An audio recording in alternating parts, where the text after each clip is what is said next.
नमस्कार, स्वागत है आपका न्यूज स्ट्रीट पर। मैं हूं आपके साथ अनुराग सिंह।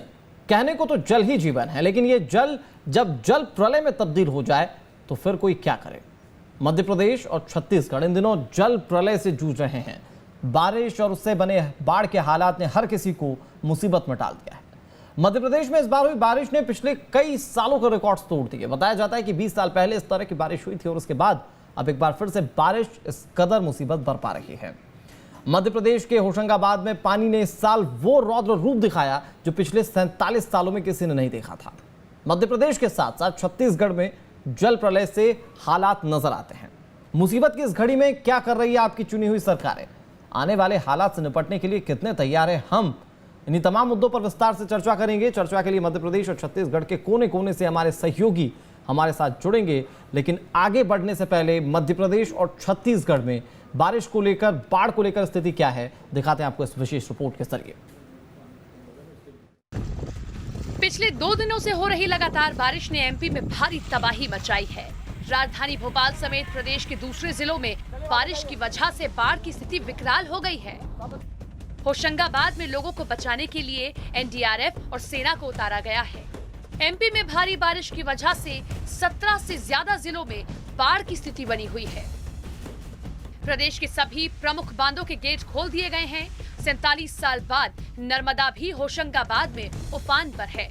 किनारे को लांघकर नर्मदा का पानी शहर में घुस गया है। राजधानी भोपाल में भी बारिश से हालात खराब हैं। राजधानी के सबसे बड़े कोविड अस्पताल चिरायू में भी पानी घुस गया है। एमपी में आसमान से बरसा पानी किस कदर कोहराम मचा रहा है, उसका अंदाजा इन आंकड़ों से लगाया जा सकता है। बारिश से एमपी में अब तक 8 लोगों की जान चली गई है। वहीं बाढ़ की चपेट में आए 12 जिलों में 454 गांव आ चुके हैं। 7000 से ज्यादा लोगों को अब तक रेस्क्यू किया गया है। बाढ़ में फंसे 40 गांव के लगभग 1200 लोगों को निकालने का प्रयास अभी भी जारी है। राहत पहुंचाने के लिए वायुसेना की मदद ली जा रही है। साथ ही साथ एमपी के 17 से ज्यादा जिलों में बाढ़ के हालात बने हुए हैं। बारिश और बाढ़ का असर एमपी के करीब 26 जिलों पर है। बाढ़ से 9 जिलों में सबसे ज्यादा तबाही है। बाढ़ ने 9 जिलों के 394 गांव में भीषण तबाही मचाई है।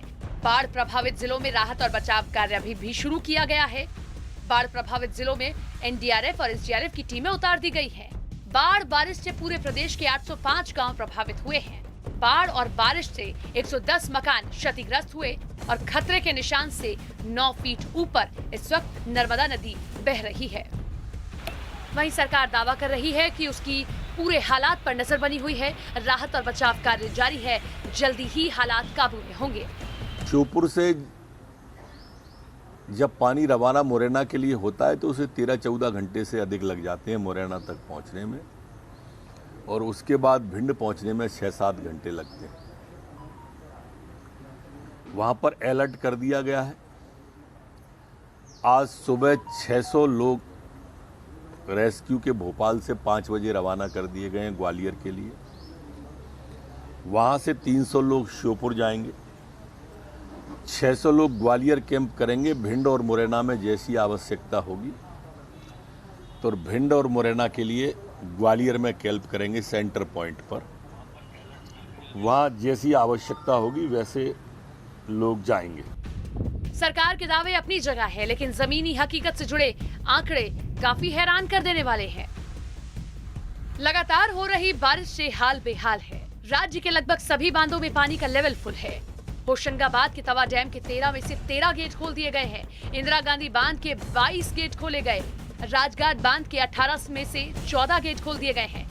बरकी डैम के 21 में से 17 गेट खोले गए। मंडला में पेंच बांध के सभी गेट खोल दिए गए हैं। केवल एमपी में ही नहीं, कुदरत के कहर से तबाही मची है, बल्कि तस्वीर छत्तीसगढ़ के कवर्धा से भी सामने आई है। यहाँ लगातार हो रही बारिश से जनजीवन पूरी तरह अस्त व्यस्त हो गया है।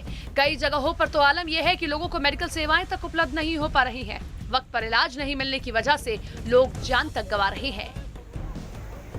कांकेर में लगातार हो रही भारी बारिश के चलते तमाम नदी नाले उफान पर हैं, लेकिन बावजूद इसके ग्रामीण जान जोखिम में डालकर नदी नाले पार करने को मजबूर है।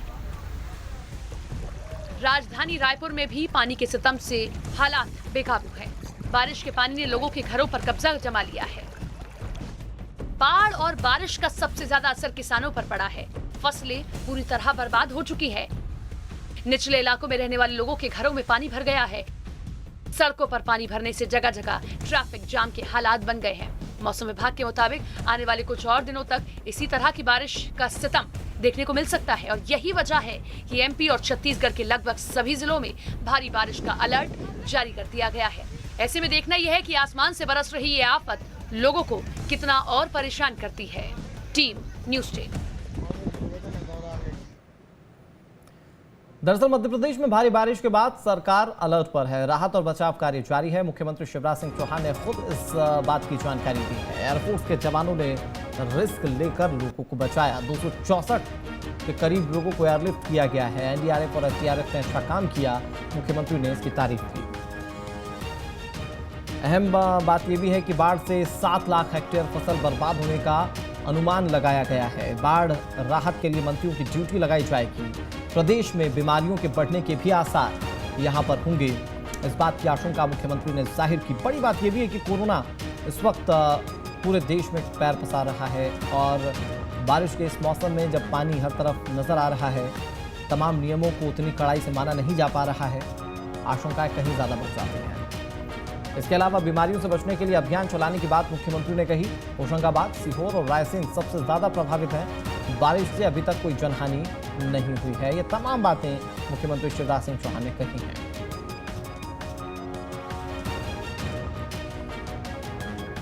मुख्यमंत्री ने समीक्षा बैठक बुलाई थी आज, जहां पर अधिकारियों से उन्होंने तमाम रिव्यूज लिए। सरकार पूरी तरह से अलर्ट पर है। राहत बचाव कार्य जारी है। हर तरफ पानी ही पानी है, लिहाजा मुख्यमंत्री शिवराज सिंह चौहान इस वक्त एक्शन में नजर आ रहे हैं। बड़ी बात उन्होंने ये भी कही है कि अब मंत्रियों की ड्यूटी लगाई जाएगी। बाढ़ प्रभावित क्षेत्रों में, इन तमाम क्षेत्रों में कैसे राहत सामग्री पहुंचे, कैसे लोगों को सुरक्षित रखा जाए, ये कोशिशें होंगी और मंत्री इस पर ध्यान देंगे। किसानों को जो नुकसान हुआ है उसका भी आकलन मोटा मोटी तौर पर मुख्यमंत्री ने किया है। उन्होंने ये कहा है कि अभी तक कई हेक्टेयर फसल जो है वो बर्बाद होने का अनुमान लगाया गया है। हालांकि मुआवजे की बात अब तक नहीं की गई और लोग मुआवजे को लेकर काफी उम्मीद कर रहे हैं।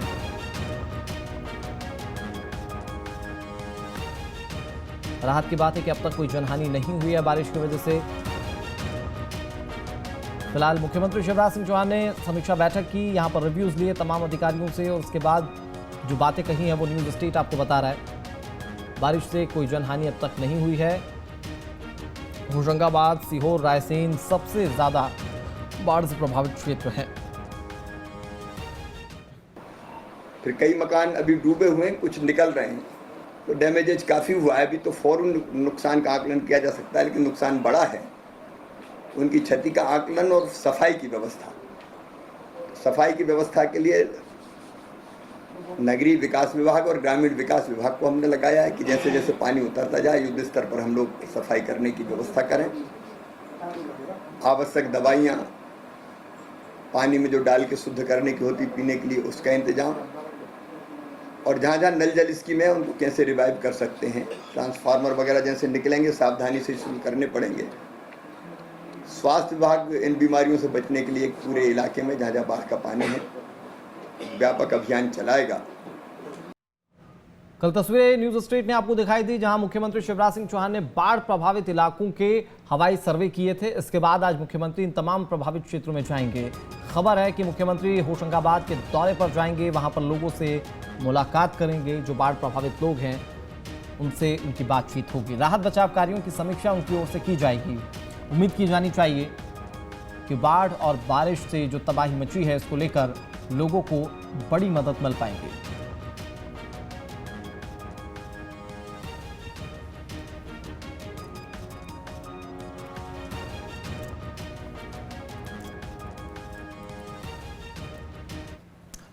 तो मुख्यमंत्री की लगातार नजर बनी हुई है। कोशिश की जा रही है कि प्रदेश में जितना भी नुकसान हुआ है उसे कम से कम पर सीमित रखा जा सके, लेकिन लोगों की जान बचाना पहली प्राथमिकता है। और ऐसे में होशंगाबाद के दौरे पर मुख्यमंत्री पहुंचेंगे, वहां पर तमाम स्थितियों को देखेंगे और समझेंगे। इससे पहले उन्होंने समीक्षा बैठक ली और अधिकारियों से इन तमाम स्थितियों को लेकर बातचीत की। फिलहाल स्थिति और क्या है, इस पर ज्यादा जानकारी के साथ हमारे सहयोगी अलग अलग क्षेत्रों से जुड़ गए हैं। शुभम हमारे सहयोगी भोपाल से जुड़ गए, इसके अलावा चित्रंजन हमारे साथ बालाघाट से जुड़ गए। दीपक हमारे सहयोगी रायसेन से जुड़ गए, आशीष हमारे सहयोगी उज्जैन से और दुर्गेश हमारे सहयोगी जबलपुर से हमारे साथ जुड़ गए। सबसे पहले शुभम आप ही से बात करते हैं, क्योंकि भोपाल में तमाम रणनीतियां बनाई जा रही हैं। समीक्षा बैठक भी हुई जिसमें तय किया गया कि मंत्री जो है वो बाढ़ प्रभावित क्षेत्रों में काम करेंगे। किस हिसाब से काम होगा, किस तरह से राहत लोगों को इसके बाद मिल सकती है? देखिए अनुराग, ज़रूर भोपाल में मुख्यमंत्री भी समीक्षा बैठक कर रहे हैं, मगर जो सरकार ये दावा कर रही है कि किसी तरह की कोई जनहानि प्रदेश में नहीं हुई है। एक तस्वीर हम आपको दिखाना चाहेंगे जनहानि की।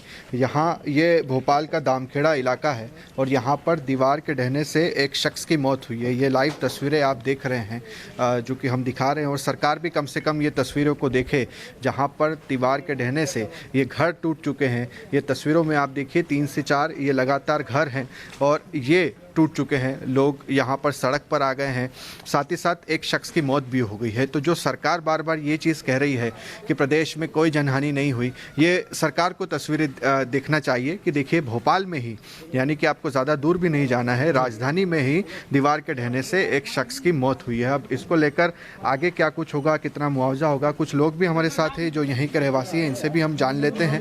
भाई साहब बताइए, ये पूरा हादसा कब और किस तरह से हुआ? कल 4:30 बजे हुआ है। मैं तो यहाँ था, ये बच्चे लोग सब यहीं थे। जी आप थे, आप बताइए। यहाँ करीब 4:15 का टाइम था सर। 4:15 बजे नगर निगम तोड़ के गया था, 3 बजे ख़त्म काम करके गया। इसके बावजूद बिल्डर का आदमी लोग काम कर रहे थे, तो उन्होंने घन से इसकी तोड़ाई की। तोड़ाई करने के बाद में ये क्या है कि एकदम छोड़ दिया दीवार, और जो व्यक्ति अंदर अपना काम कर रहे थे तो वो तो एकदम से दूर चले गए अपना काम करके। लेकिन जो किराए से रह रहा था, जो जिसकी डेथ हो चुकी है, तो वो उसमें फंस गया, तो उसकी तो डेथ हो गई। लेकिन एकदम से जब गिरा है तो यहाँ कम से कम ज़्यादा नहीं तो 10 से 20 लोग थे। तो मैं खुद था, मैंने खुद सबको बहुत बड़ा हादसा हो सकता, बहुत बड़ा हादसा हो सकता था। और पहले भी सर हो चुका है हमारी खुद। इससे पहले भी ये वाली दीवार गिरी थी, उस टाइम में भी प्रशासन ने कुछ कर ऐसे कर छोड़ दिया। इसके ऊपर विशेष ध्यान नहीं दिया, बल्कि उसको बनाना नहीं उठाया सर। प्रशासन ने कोई ऑब्जेक्शन ही नहीं उठाया। प्रशासन तो आती देख के चली जाती, सब कुछ बताया, सबसे बोला। इसके बावजूद भी कोई सुनने को तैयार नहीं होता। नगर निगम को 50 बार बोला है। अब आप लोगों की क्या मांगे, क्योंकि हम तो यहाँ पर देख रहे हैं कि 4 से 5 घर जो हैं पूरी तरह से टूट चुके हैं, दीवारें गिर गई हैं। ये 4 से 5 घर वहाँ तक, ये तो सिर्फ एक अफवाह है कि 4 से 5 घर है। यहाँ कम से कम 20 घर के आसपास में नुकसान हुआ, और इससे पहले भी कम से कम 5-6 घरों का नुकसान, और 3 गाड़ियाँ टूट चुकी हैं। और शासन के साइड से कोई कार्रवाई नहीं हुई है इसमें। पहले भी हम लोग ने मांग करी थी, जब भी सिर्फ बिल्डर्स ने आया था, देख के चला गया। अन्य लोग भी आए थे, वो भी देख के जा चुके हैं। कोई कार्रवाई नहीं हुई है। बस हमें दिलासा दे दिया जाता है कि बस ऐसा होगा वैसा। क्या मांग है आप लोगों की? हम लोगों की ये है कि हमें जहाँ पे भी हो निवास दे दिए जाए, और जो हमारा ये नुकसान हुआ लेकर जिसमें ये पता चलता है कि अभी भी बहुत सारी चीजों पर ध्यान देने की जरूरत है। निगम प्रशासन जो है उसे किसी तरह से और ज़्यादा मुस्तैदी दिखाने की ज़रूरत है, काम करने की ज़रूरत है। कई और भी हमारे साथ सहयोगी लगातार हमारे साथ बने हुए हैं। आप ही का रुख करते हैं दीपक, रायसेन का, क्योंकि रायसेन में बहुत ज़्यादा तबाही मची। वो तस्वीरें हमने देखी, वहाँ पर स्थिति यहाँ तक भी पहुँच गई कि सेना के जवानों की मदद लेनी पड़ी। अब क्या तस्वीर नज़र आ रही है, क्योंकि 24 घंटे से ज़्यादा का समय हो चुका है? क्या वाटर लेवल में कहीं कोई कमी है? अगर आप तस्वीरें दिखा पाएँ तो।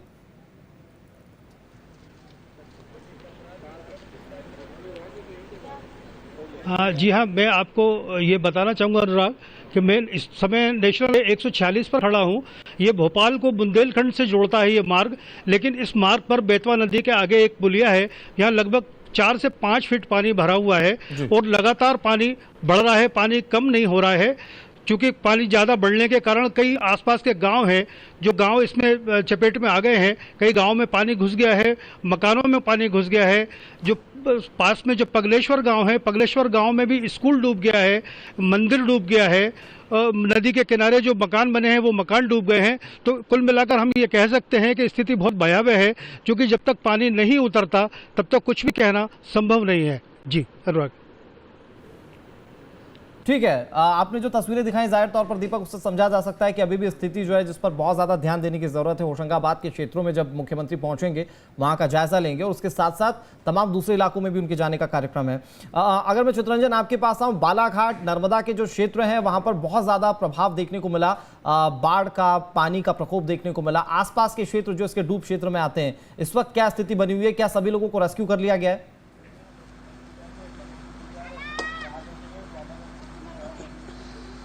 जी हाँ अनुराग, मैं आपको बता दूं कि लगभग 2 दिन से जो लगातार बारिश हुई थी उससे नदी नालों का जलस्तर काफी बढ़ गया था, जिससे भीमगढ़ डैम के कम से कम लगभग 10 गेट खोलने की नौबत आ गई थी, जिससे 2,20,000 क्यूसेक पानी छोड़ा गया था, जिससे वैनगंगा नदी अपने रौद्र रूप में थी। मेरे साथ कुछ स्थानीय निवासी जिनको कुछ नुकसान हुआ, जो वैनगंगा नदी के जो जल स्तर जिससे बढ़ा था, मैं उनसे बात करना चाहूंगा कि कितना नुकसान हुआ है। क्या नाम है आपका? गणेशी। अच्छा, ये बताइए जो वैनगंगा नदी में जो पानी बढ़ा था कितना नुकसान हुआ है? बहुत नुकसान हो गया जी, अभी रहना मुश्किल हो गया है। तो अभी आप लोग कहाँ रह रहे हैं? क्या व्यवस्था कराई गई प्रशासन की? कुछ नहीं हुआ है, किसके यहाँ जाएंगे? किराए का कितना पैसा, इतना तो हमारी आमदनी नहीं है। कुछ हिदायत दी गई कि प्रशासन की तरफ से कुछ मदद आपके लिए? क्या मदद हुई जी? एक दिन खाना लाके दिए हो गया जरा सा, उसके बाद में बेसन भात, उसके बाद पेट भरता है क्या? अभी हम बाहर कहाँ बनाएंगे, क्या करेंगे हम लोग? अभी क्या स्थिति है आप लोगों की? अभी आप लोग कहाँ रह रहे हैं, कैसे कर रहे हैं? यहाँ रह रहे हैं जाके ये झोपड़ा पूरा ये बह गया है, न राशन है, न पानी है, कुछ नहीं है। क्या मांग करते हैं आप प्रशासन से? कैसे अब हमको ऐसा बोलने जा रहे हैं कि हमको सरकार पैसे दे तो हम कुछ झिल्ली लाए, कुछ यहाँ ढाके, यहाँ पे ऐसा व्यवस्था करे, न खाने का न कुछ, न इसकर हमको रहने को। अनुराग, मैं आपको एक तस्वीर भी दिखाना चाहूंगा जी। बारिश से जो प्रभावित हुए हैं लोग, घर उजड़ चुके हैं, पूरी छत उजड़ चुकी है, लोग पाल ढाक करके घरों में रह रहे हैं। आप देख सकते हैं तस्वीर। और एक बहुत अच्छी बात अभी ये है कि लगभग पिछले 10 से 12 घंटों से बरसात बंद है, जिसकी वजह से वैनगंगा नदी का जलस्तर कम हुआ है, जिससे लोग राहत की सांस ले रहे हैं। अनुराग, मैं आपको एक बात और बता दूं कि जो कुंबली गाँव है खैरलांजी का, वहाँ पर 3 लोगों को रेस्क्यू करके निकाला गया था। जब हमने उन 3 लोगों से बात की थी तो उन्होंने अपनी मौत का मंजर अपने सामने से देखा था। उनकी आंख नम थी और वो अपना उस जो भयावह मंजर को बता रहे थे तो उनकी आंख नम हो गई थी। वो हर समय एक ही प्रयास लगाए थे कि हमें किसी भी तरह से यहाँ से बचाया जाए। और अभी जिस तरह से वैनगंगा नदी का जल स्तर है वो एकदम नॉर्मल हो चुका है। यहाँ पर अभी स्थिति नॉर्मल है, लेकिन जो किसानों की जो फसल बर्बाद हुई है, लोग मुआवजे की मांग कर रहे हैं, लोगों को घर नहीं मिल रहा है। बड़ी बात ये भी है अगर वहाँ पर आप लोगों से बात करें ऑफ कैमरा भी, तो उन्हें बताइएगा कि मुख्यमंत्री ने वहाँ पर मंत्रियों को यह जिम्मेदारी दी है कि तमाम परिस्थितियों को देखें और वहां पर काम करें। अब ये उम्मीद की जानी चाहिए कि जल्द से जल्द इन लोगों तक कोई मदद पहुंचेगी। चित्ररंजन, एक बार फिर से आपका रुख करेंगे। हमारे साथ आशीष, हमारे सहयोगी उज्जैन से जुड़े हुए हैं। आशीष, शिप्रा नदी का रौद्र रूप देखने को मिल रहा था क्योंकि मालवा के क्षेत्रों में लगातार बारिश की वजह से वाटर लेवल जो था वो काफी बढ़ गया था, डैम के गेट्स तक खोलने पड़ गए थे। इस वक्त अभी स्थिति क्या बनी हुई है वहां पर, और जो निचले इलाकों के लोग हैं उन लोगों तक क्या तमाम मदद सहायता पहुंच पा रही है प्रशासन की ओर से? जी बिल्कुल अनुराग, आपको बताना चाहता हूं, मैं इस वक्त शिप्रा नदी के रामघाट पे खड़ा हूं। आपको दृश्य दिखा देता हूं कि लगातार बारिश होने के बाद जो है शिप्रा नदी का जल स्तर बढ़ गया था। उसके बाद जो है अब जब बारिश नहीं हो रही है तो अब जो जल स्तर है वो नॉर्मल हो गया, नीचे आ गया है। उसके बाद आपको कुछ दृश्य ये भी दिखा देता हूँ कि आप मंदिर में आप देख सकते हैं कि इस प्रकार मंदिर जो हम आपको दिखाने की पानी भरा हुआ था, देख सकते हैं आप विजुअल्स में कि मंदिर में पूरे शिवलिंग जो है अंदर पूरे डूबे हुए हैं। ये मंदिरों की स्थिति शिप्रा नदी के घाट पर जो सटे मंदिर होंगे यहाँ की ये स्थिति हम आपको दिखा रहे हैं। उसके बाद जो है नगर निगम आज अपना काम कर रही है, जल साफ सफाई कर रही है कि जो पानी जल स्तर बढ़ा था शिप्रा नदी का, उसके बाद काफी कीचड़ और गंदगी साथ में इकट्ठी हो गई थी। उसके बाद आप देख सकते हैं कि साफ सफाई काम नगर निगम इस वक्त कर रहा है। और मैं आपको सीधे ये बताना भी चाहता हूँ कि जो शिप्रा नदी से लगे जो क्षेत्र थे उनमें काफी दिक्कत आई है और उनमें जो है पानी के जल भराव के कारण कई जगह रेस्क्यू भी किया गया है। तो मेरे साथ कुछ लोग भी हैं, उनसे हम बात करना चाहते हैं कैसा नजारा रहा यहाँ पे शिप्रा नदी का। तो बताइए कैसा नजारा यहाँ पे रहा है शिप्रा नदी का? रूप जल प्रवाह हुआ है और हफ्ते भर में 2 बार धारण किया है शिप्रा जी ने। शिप्रा जी का जब मुझे जो रहता है तो जिलाधीश महोदय द्वारा इनकी सरकारी पूजन की जाती है। इसी प्रकार से नवरात्रि में नौ देवी के नगर पूजा चलती है। इसी प्रकार शिप्रा जी की भी कलेक्टर महोदय की तरफ से पूजा होती है, सरकारी पूजा कहते हैं उसको। और हमारे माननीय जो यहाँ के ज्योतिषाचार्य पूजा होती है, सरकारी पूजा कहते हैं उसको। और हमारे माननीय जो यहाँ के ज्योतिषाचार्य उन्हें कलेक्टर महोदय को अवगत भी करा चुके थे कि आपको शिप्रा जी की पूजा करना है, जो अभी तक पूजा हुई नहीं। शिप्रा जी की हफ्ते भर में 2 बार उग्र रूप धारण कर लिया है और सभी घाटों मंदिरों पे कीचड़ जो है अभी नगर निगम फायर ब्रिगेड साफ सफाई कर रही है। शिप्रा का उपयोग चल रहा है। और कितनी बार शिप्रा नदी हमेशा पूर आती है और कितना? अभी तो हफ्ते भर में 2 बार आ चुकी है, महीने में 2-3 बार आ चुकी है। इस वक्त आप देख सकते हैं कि जो तस्वीर में आपको दिखा रहा हूँ कि शिप्रा नदी की जो स्थिति है वो अब नॉर्मल स्थिति है और पानी जो है अब नहीं आ रहा है, खुला हुआ है मौसम। आशीष, शिप्रा नदी का ये तस्वीर जाहिर तौर पर ये बता देती है कि पानी का प्रकोप इस वक्त भले ही कम हो गया हो, लेकिन वहाँ पर जरूरत अब मदद की है, दरकार मदद की है। वहाँ पर कब तक मदद पहुँच पाएगी लोगों के लिए, क्योंकि बहुत कुछ तबाह हो चुका है, कई किसानों की फसलें, कई लोगों का घर, और ऐसे में सरकारें क्या कदम उठाती है देखने वाली बात है। प्रशासन किस तरह से और सचेत रहता है। आदित्य नामदेव हमारे सहयोगी इस पर ज्यादा जानकारी के साथ जुड़ गए, जो कि छत्तीसगढ़ का सूरत हाल हमें बताएंगे। लेकिन आदित्य, बात अभी फिलहाल मध्य प्रदेश को लेकर हो रही है, तो उसी के संलग्न दुर्गेश हमारे सहयोगी हमारे साथ जुड़े हुए हैं। दुर्गेश, नर्मदा नदी का रौद्र रूप सबने देखा, मध्य प्रदेश में किस तरीके से नर्मदा की चपेट में आने से लोग प्रभावित हुए, कई गांव जो थे वो टापू में तब्दील हो गए। धीरे धीरे वाटर लेवल तो कम हो रहा है, लोगों की परेशानियां क्या कम हो रही हैं, क्या राहतें, क्या सुविधाएं उन तक अभी पहुंच पा रही हैं, क्योंकि मुख्यमंत्री लगातार काम कर रहे हैं, प्रशासन लगातार काम कर रहा है?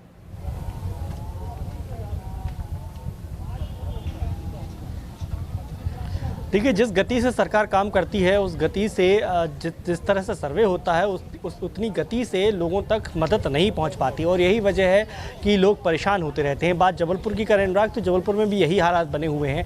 हालांकि अच्छी बात यह है कि शनिवार की दोपहर 12 बजे के बाद से यहाँ पर बारिश नहीं हुई है, यानी कि तकरीबन 24 घंटे से ज़्यादा बीत चुके हैं। जबलपुर में बारिश नहीं होने की वजह से जो नर्मदा का जलस्तर है वो काफ़ी हद तक नीचे पहुँच चुका है। जबलपुर में भी की जो बरगी बांध है वो भी, उसके भी 3 गेट बंद कर दिए गए हैं, यानी कि जो जल स्तर था बरगी बांध में जो आ रहा था उसके कैचमेंट एरिया से, वहां से पानी की आवक कम होने की वजह से बांध के भी जो गेट है 3 गेट कम किए गए हैं। तो आप देख सकते हैं कि जिस जगह पर मैं खड़ा हूं, कल तक की स्थिति में यहां तक पानी था, लेकिन अभी आप देख सकते हैं कि काफ़ी नीचे नर्मदा का जलस्तर चला गया है। और यही हालात यहाँ के इसके बाद जो तमाम जो नर्मदा घाट आते हैं वहाँ के हालात बने हुए हैं। तो साफ है कि पानी ना गिरने की वजह से, बारिश ना होने की वजह से नर्मदा का जलस्तर कम हुआ है। बरगी बांध के गेट भी कुछ बंद कर दिए गए हैं, 3 गेट बंद कर दिए गए हैं, बाकी गेटों से पानी छोड़ा जा रहा है अभी। तो अच्छी बात यह है कि लोगों को थोड़ा सा संभलने का मौका मिला है, क्योंकि पिछले यदि हम 48 घंटे पुरानी बात करें तो लगातार बारिश हो रही थी, लगातार जलस्तर बढ़ रहा था, तो लोगों को संभलने का तक मौका नहीं मिल रहा था। लेकिन पिछले यदि हम 24 घंटे की बात कर लें, यानी कि शनिवार की दोपहर के बाद से जब पानी नहीं गिरा, तो कल पूरा रविवार का दिन चला गया और अभी भी दोपहर के 12 बज गए सोमवार के दिन, अभी भी फिलहाल कोई आस नजर नहीं आ रही है पानी की। तो इस स्थिति में लोगों को थोड़ा सा संभलने का मौका मिला है, क्योंकि जो डूब क्षेत्र के इलाके थे जहाँ पे लोगों के घरों तक पानी घुस गया था, उनको थोड़ी सी राहत जरूर मिल रही है कि वो संभल रहे हैं। प्रशासन के लिए भी वक्त होगा दुर्गेश यहाँ पर जाहिर तौर पर कि अगर वहां पर किसी तरह का मौसम विभाग कोई अनुमान लगाता है, भारी बारिश की चेतावनी जारी की जाती है, तो ये रुकी हुई बारिश में लोगों को रेस्क्यू किया जा सकेगा बेहतर तरीके से। आदित्य, लेकिन अगर छत्तीसगढ़ की बात की जाए तो पिछले कुछ दिनों में बारिश का दौर हमने ये देखा कि कई गांवों में इसका बहुत ज्यादा असर पड़ा, वो शहरों से उनका संपर्क भी टूट गया। अभी मौसम विभाग वहां पर क्या कह रहा है और गांवों से लेकर शहरों तक की स्थिति बारिश को लेकर क्या बनी हुई है?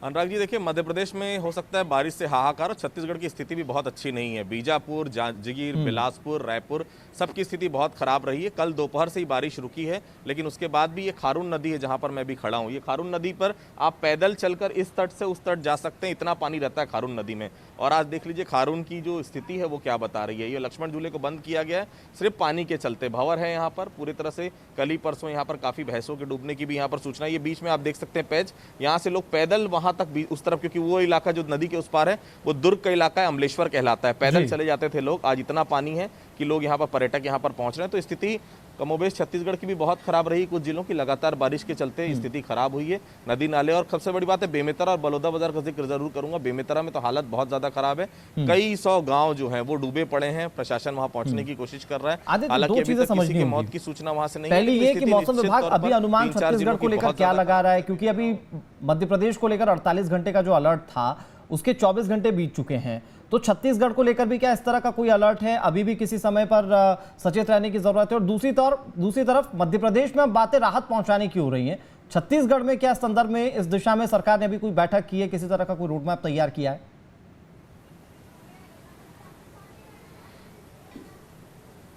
देखिए, जिस दिन बारिश हुई उस दिन विधानसभा का आखिरी दिन था। 28 तारीख मुझे बहुत अच्छे से याद है। मुख्यमंत्री विधानसभा से, चूंकि विधानसभा उस दिन काफी लेट चली थी, लगभग 8:15 बजे के आसपास, लेकिन उसके तत्काल बाद सभी कलेक्टरों से, सभी एसपी से उन्होंने लगातार बातचीत की वीडियो कॉन्फ्रेंसिंग के जरिए, और जो फौरी तौर पर राहत दी जा सकती है उसके लिए वहां पर निर्देश जारी किए। देखिए, दिक्कत तो है, चूंकि देखिए जो इलाके ऐसे हैं जो पहुंच विहीन इलाके हैं, चाहे वो बस्तर के इलाके हों चाहे इंटीरियर इलाके, वहां पर बहुत दिक्कत होती है राहत पहुंचाने में। छत्तीसगढ़ के लिए बताया जा रहा है फिलहाल जो क्लाउड्स हैं, जो दिक्कतें हैं वो गुजरात के आसपास है, मतलब मध्य प्रदेश से जो गुजरात का एरिया लगेगा वहां पर बारिश ज्यादा होगी। छत्तीसगढ़ में फिलहाल बारिश का भी कोई अलर्ट नहीं है, लेकिन जहां जहां पानी पहुंच रहा है नदियों में, जहां जहां गाँव में है, वो स्थिति अभी भी खराब पड़ी हुई है। हालांकि पानी धीरे धीरे नीचे उतर रहा है, लेकिन स्थिति अभी भी जो है पहले जैसी नहीं हो पाई। क्योंकि गुजरात का आपने चूंकि जिक्र किया, तो वहां से सरदार सरोवर बांध का पानी जो है वो छोड़ा जा रहा है, और वो मध्य प्रदेश को कितना प्रभावित करेगा इस पर भी बातचीत होगी, और सरकार ने क्या उसको लेकर कोई रोड मैप तैयार किया है। बहुत छोटे से ब्रेक के लिए हमें रुकना पड़ रहा है, लेकिन ब्रेक के उस पार भी आदित्य, दुर्गेश, शुभम हमारे साथ बने रहेंगे। हमारे जो सहयोगी हैं वो अलग अलग क्षेत्रों से हमारे साथ जुड़ेंगे, वो तस्वीरें भी हम आप तक पहुंचाएंगे। जल्द हाजिर होते एक छोटे से ब्रेक के बाद।